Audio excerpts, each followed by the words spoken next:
Hello, it's Cynthia Morris. I've invited my friend, yoga teacher Dee West, to share a short yoga sequence with us. If you're feeling creatively uninspired, you can do this sequence to help bring your creative flow back. I'll demonstrate while Dee talks us through this energizing yet gentle yoga.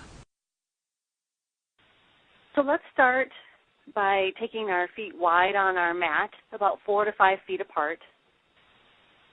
And folding from the hips, we'll come forward. And then just take a look at your feet and make sure that they're parallel, maybe even a little turned in.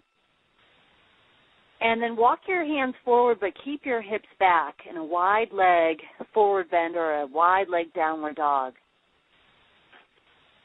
Keep walking your hands forward so your spine is long and your head is down, getting an inversion.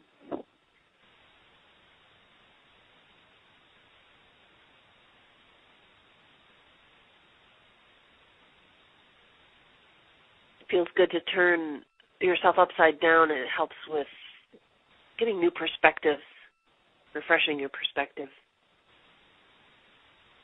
And we'll drop down to the knees and bring your hands behind your back, one hand on top of the other or near one another.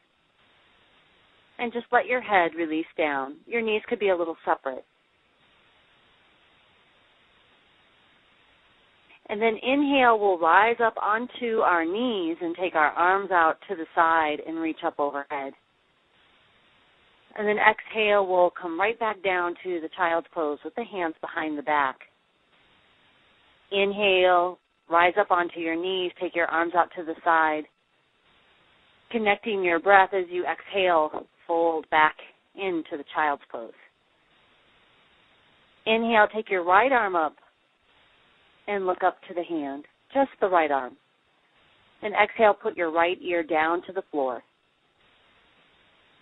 Inhale, take your left arm up, looking to the hand. And exhale, put your left ear down. Bringing your head back to center. Pause.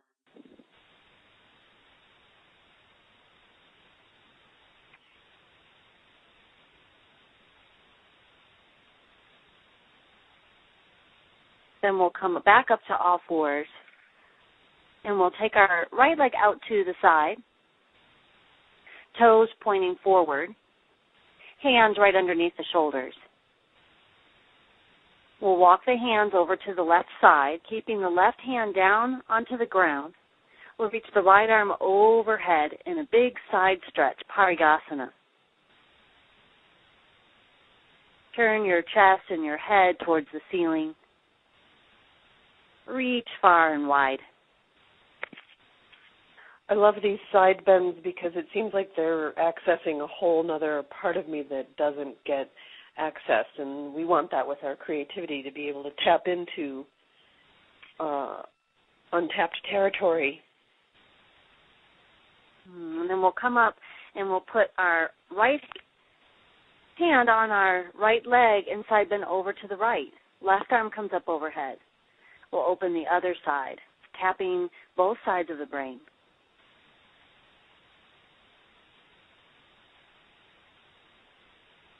And then we'll come forward with our hands and take your right foot in between your hands.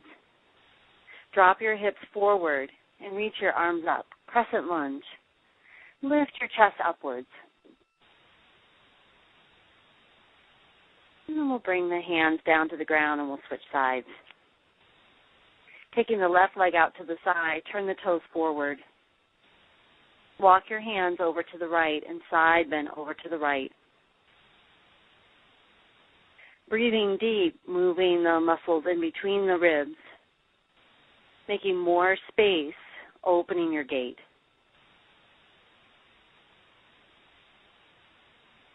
Drawing upwards into a upright posture, then we'll side bend over to the left. Left hand comes down along the left leg, right arm up overhead, and open the other side. I like the name of this pose, the gateway, the Parigasana, that connecting the idea that the body is a gateway to our creativity. And we'll bring the left foot forward now And sinking the hips forward into that crescent lunge, take your arms out to the side and up, and keep reaching up. As your hips go down, belly lifts up, chest lifts up. Even the head can go back a little bit as a gesture of opening. This is like the perfect gesture of creativity, too. The opening yourself, your heart, the reaching for something that feels beyond you. That's pretty much the nature of the creative act. And then we'll come back down with the hands down to the ground, and we'll set up for the final pose, Shavasana. We'll lay back on our backs, relaxing our shoulders, relaxing our brain. My teachers always tell me that Shavasana is a place where you integrate all the other poses, and this is like the intentional pause before or after any event or thing that you go into, where you kind of set your intention, let things come together, be integrated. Please rest in Shavasana for another 5 minutes or so and get up slowly. Feel free to take a few notes about your experience, 3 words even, to describe how that was for you. And please leave a comment here to let me know how this yoga sequence inspired your creativity.